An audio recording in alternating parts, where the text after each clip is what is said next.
I believe in everything until it's disproved. So I believe in fairies, the myths, dragons. It all exists, even if it's in your mind. Who's to say that dreams and nightmares aren't as real as the here and now?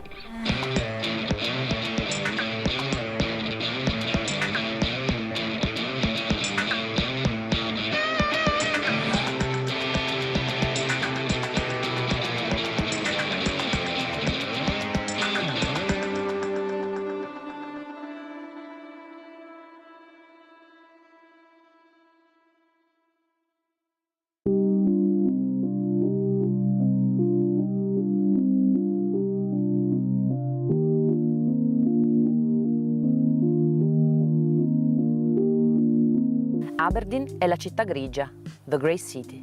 I suoi imponenti edifici sono realizzati con enormi lastroni di pietra che provengono dalle cave di granito grigio della costa. Il Mar del Nord che la bagna porta l'oro nero e sussurri di storie antiche dei primi insediamenti umani 8.000 anni fa.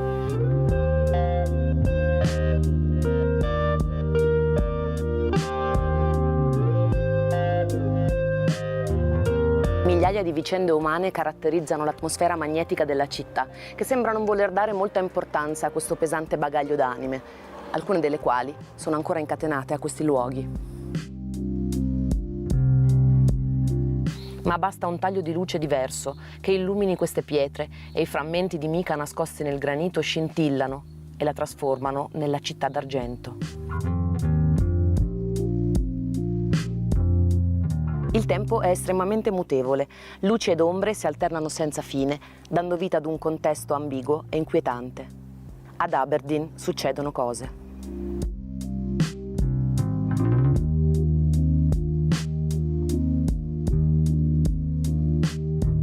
Proprio qui ad Aberdeen vive una specie animale sconosciuta al resto del mondo. Alla Maastricht Church ne è stato ritrovato un esemplare morto. Si tratta di Earth Hounds, letteralmente i segugi di terra, che hanno dimensioni di ratti, ma teste di cane e zampe di talpa. Si dice che queste creature fameliche vivano nei cimiteri e scavino dentro le bare per nutrirsi di cadaveri. Una serie di castelli infestati circondano la città: Slains Castle, Balmoral Castle e Castle Fraser. Gli scrittori sono sempre sensibili a captare le vibrazioni di un posto e non mi stupisce che Bram Stoker, il celebre autore di Dracula, abbia passato qui 17 anni delle sue vacanze.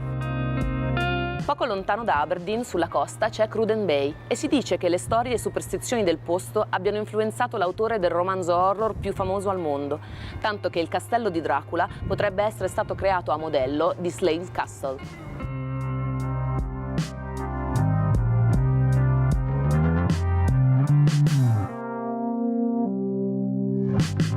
Amare una regina che ha già il suo re non porta mai a nulla di buono. John Brown era servitore a Balmoral Castle, la residenza estiva della regina Vittoria.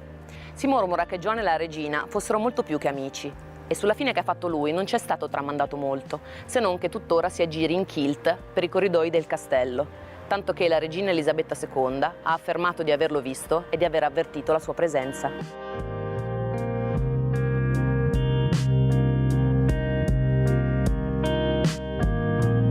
Al tempo di Frederick Mackenzie Fraser, a Castle Fraser, fu uccisa una principessa e il suo cadavere fu trascinato giù da una scalinata del castello, lasciando una macchia di sangue indelebile. La scalinata fu poi rivestita di legno per cancellare questa macchia, che però continua inesorabilmente ad apparire. In città, all'Arts Center, il fantasma di una cameriera infesta l'ultimo piano, mentre un volto galleggiante appare nella sala verde dell'edificio.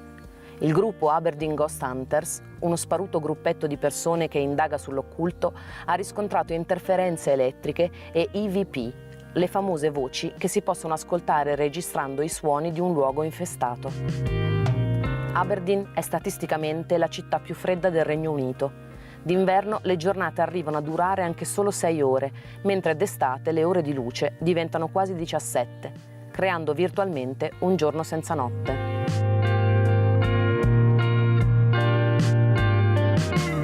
Tra il 1868 e il 1874, grazie al progressivo aumento della ricchezza della città, una serie di edifici furono costruiti partendo da Union Street e arrivando a Broad Street, costituendo quello che è noto come il Miglio di Granito. Il Granite Mile è, come dice il nome stesso, un miglio in lunghezza di palazzi di granito uno accanto all'altro, il cui fulcro sono la biblioteca, la chiesa di St. Mark e il teatro. Questi 3 edifici sono comunemente noti come Education, Salvation, Damnation. E anche questa parte di Aberdeen non è immune da strani fenomeni.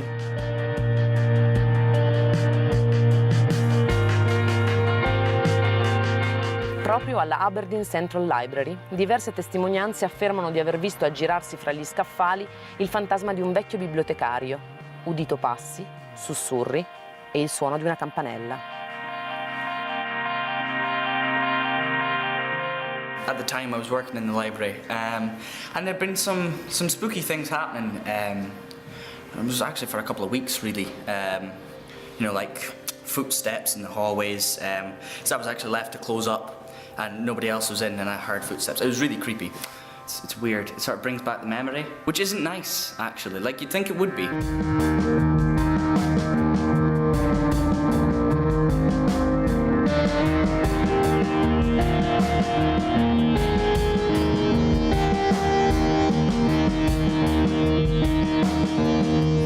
La gente di Aberdeen cerca di non pensare alla convivenza forzata con le numerose entità e cerca di vivere la propria vita nonostante tutto.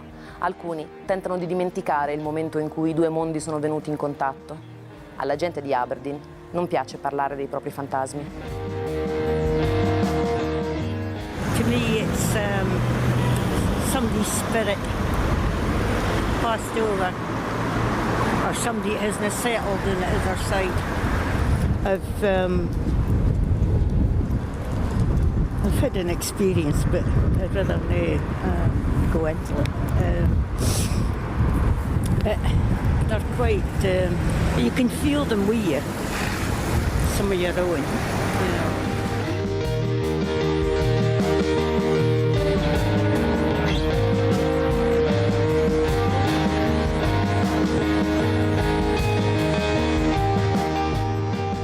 Non dimentichiamoci che ci troviamo in una città in cui la strada principale, Union Street, è altamente infestata.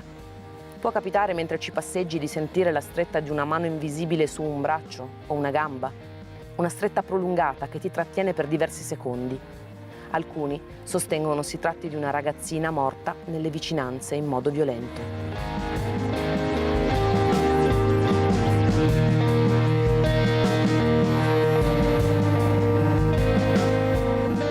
I'm old enough now, a lot of these things that happen, you know, within the mind.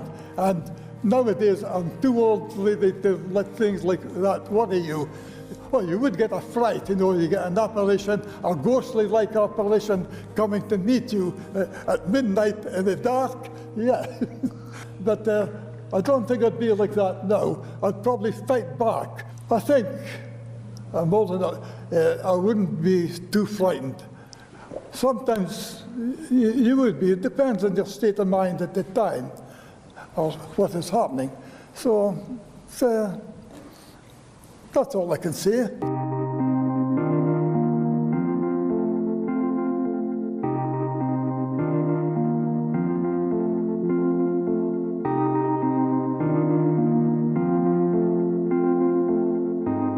Il panorama della città è punteggiato da innumerevoli guglie delle chiese che bucano il cielo del nord e si stagliano sul continuo alternarsi di sole e neve.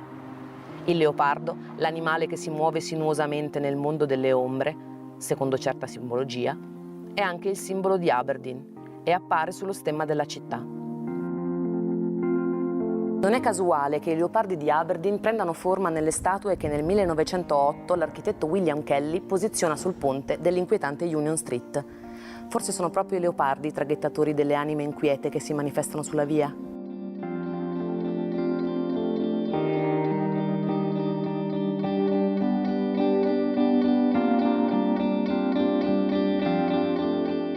Cala la notte, si accendono le luci e la città prende ancora un altro aspetto.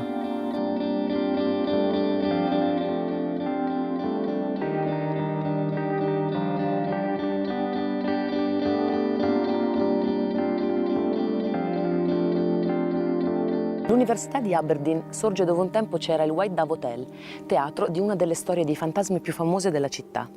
Un giorno arrivò all'hotel una donna, un'attrice, Miss Vining, ma al calare delle tenebre la donna fu preda delle febbri tropicali.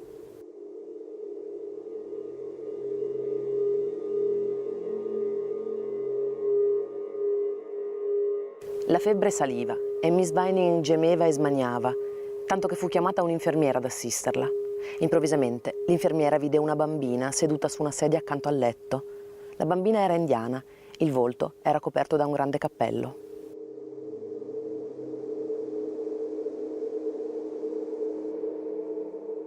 L'infermiera provò ad allontanarla, non era quello posto per bambine, ma la piccola, con un gesto del braccino, la paralizzò. Intanto Miss Vining continuava a peggiorare, ma l'infermiera era inerme, costretta ad assistere alle sofferenze della sua paziente senza poterla aiutare.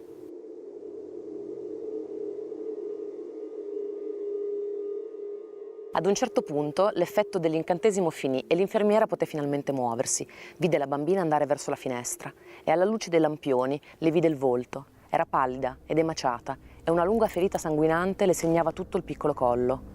Era il viso di una morta. Improvvisamente l'infermiera fu colta da un sonno invincibile e al suo risveglio era mattina e Miss Vining era morta. Fra le cose dell'attrice, la donna trovò una foto in una valigia. La bambina raffigurata era proprio la bambina indiana, la stessa che aveva visto quella notte. Sul retro c'era scritto che Dio ci perdoni. Dopo la morte di Miss Vining, nessuno vide più la bambina indiana.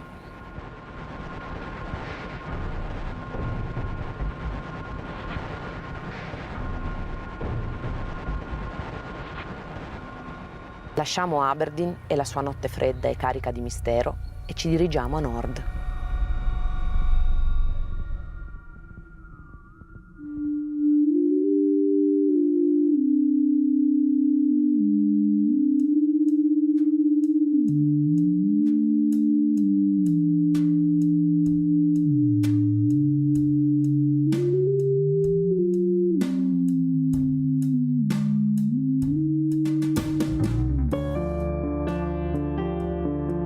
Il mattino ci porta a Fraserburgh, ci porta alla Wine Tower, un edificio del 1540 eretto lì sul confine tra la terra e il mare. Sul litorale, spazzato da un vento che può arrivare fino a 200 km all'ora e dove il Mar del Nord mostra tutta la sua potenza, si erige la Wine Tower, la struttura più antica di Fraserburgh.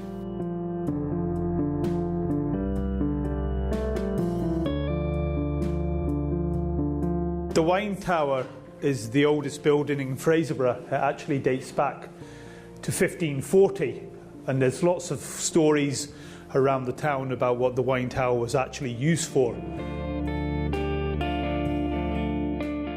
A lot of them are around whether it was to do with the harbour, and obviously it was very much used as a wine tower, and wine and liquor and spirits would have been stored in here.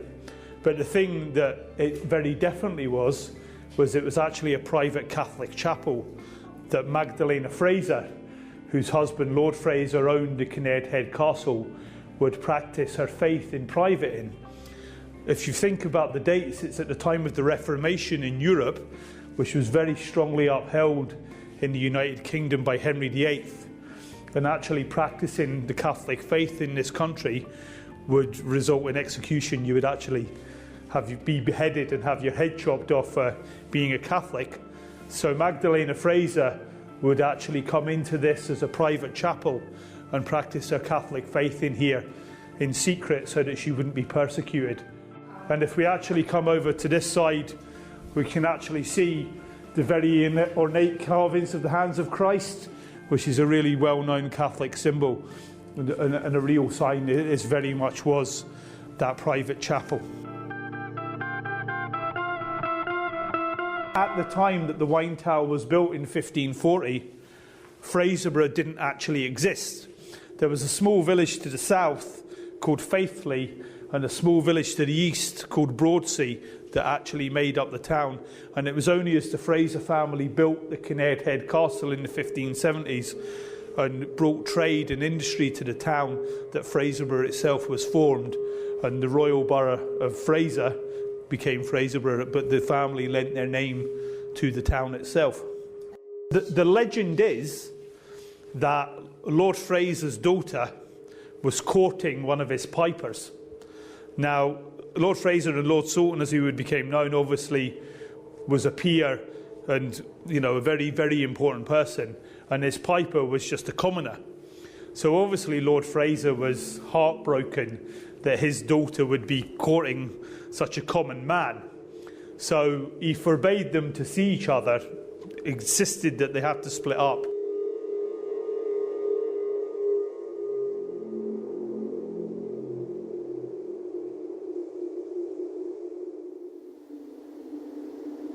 Ovviamente, nella migliore tradizione dei giovani amanti, i due ignorarono il divieto del padre di lei e continuarono a vedersi in segreto.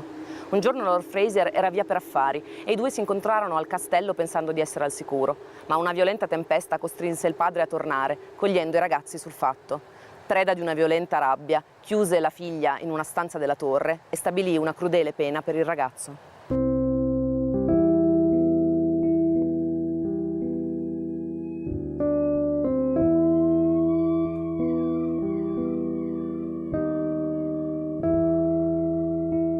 The piper was actually locked in the cellar down below, which you can see through this hatching. And then the storm raged so much that night, and that coupled with a huge high tide came in and drowned the piper. And the daughter was so heartbroken at the loss of her loved one that she threw herself from the roof of the wine tower to her death on the rocks below.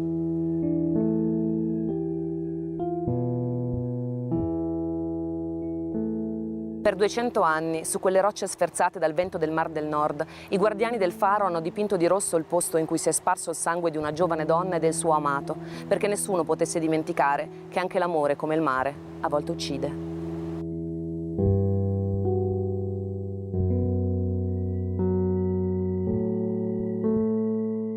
It's very much connected to the lighthouse in that the lighthouse keepers kept up the legend by painting the rocks red to show where Lord Salton's daughter fell onto the rocks. So that's very much its contact. And then local legend goes that on a stormy night you can still hear the skirl of the pipes as the piper looks for his long-lost sweetheart. And on a foggy night you can hear the cries of the maiden as she looks for her long-lost piper.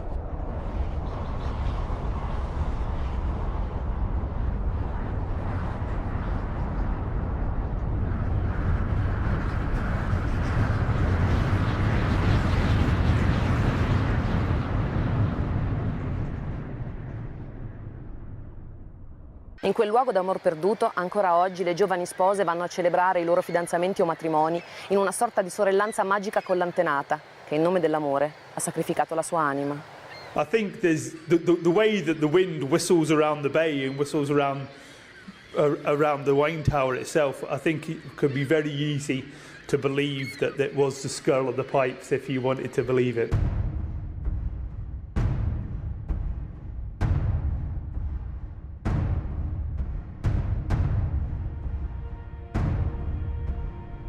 From our accounts of the lighthouse, because we have records for every lighthouse in the whole of Scotland, but very much obviously our own lighthouse here as being the first one, there's two different characters that have actually died while they've been here.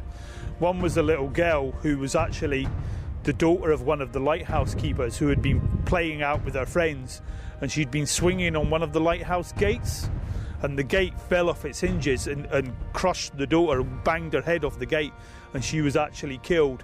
And there is people locally that do claim that they hear a creaking gate as they swing around at night. And the other one was actually a lighthouse keeper that died here. Would you believe of toothache? Il guardiano del faro era così ligio al dovere che sottovalutò il dolore. Il dente malato si infettò, avvelenando tutto il suo sangue. Amava così tanto il faro da rimanervi legato oltre la morte. Ci sono testimonianze che lo vedono salire e scendere le scale del suo faro.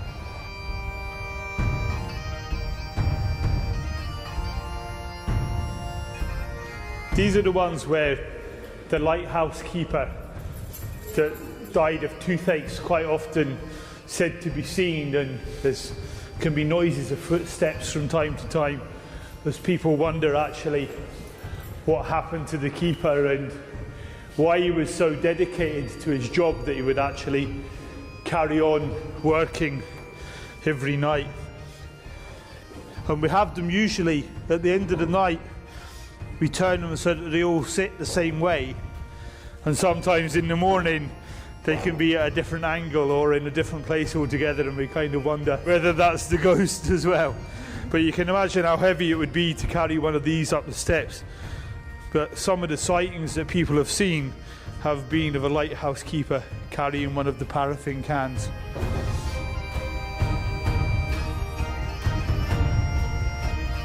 A metà Ottocento gli abitanti delle Highlands furono cacciati dalle loro case dallo spudorato progetto imprenditoriale di nobili scozzesi e inglesi che si appropriarono delle loro terre cacciandoli sulla costa. Le nuove condizioni di vita sul mare erano davvero dure.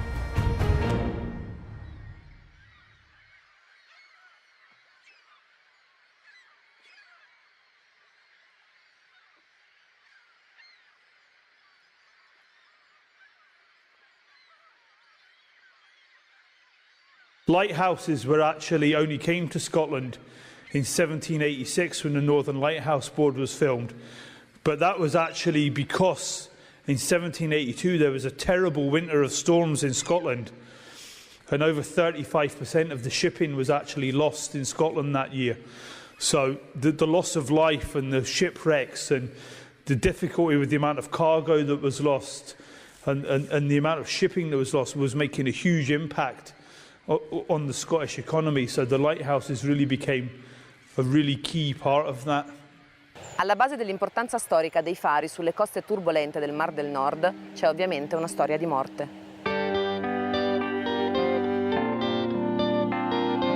There's a lighthouse engineer for the Northern Lighthouse Board, a man called Robert Stevenson, who's probably the most famous lighthouse engineer ever. And he was the second engineer of the Lighthouse Board, and he'd been away into Shetland and Orkney building lighthouses, and he was heading back to Edinburgh and had to be back in business by sea. And as the ship came towards Kinnaird Head, the sea was totally becalmed, there was no wind at all, and Stevenson obviously was in a terrible rush to get to Edinburgh. He had to be to Edinburgh for the meeting, and so after sitting for a day and no wind coming at all, Stevenson was rowed ashore to the Kinnaird Head Lighthouse, knowing that there would be lighthouse keeper staff here that would help him. And Stevenson was rowed ashore and went off to Edinburgh for his business.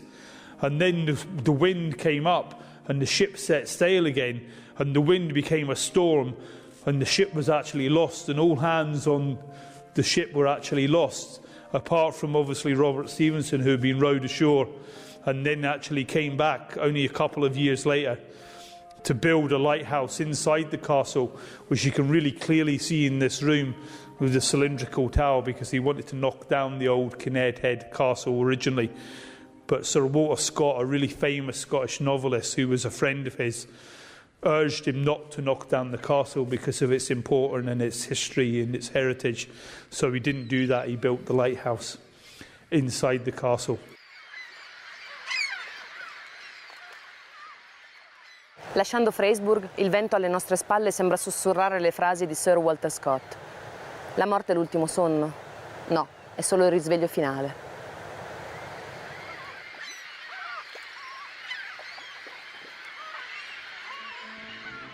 I believe in everything until it's disproved.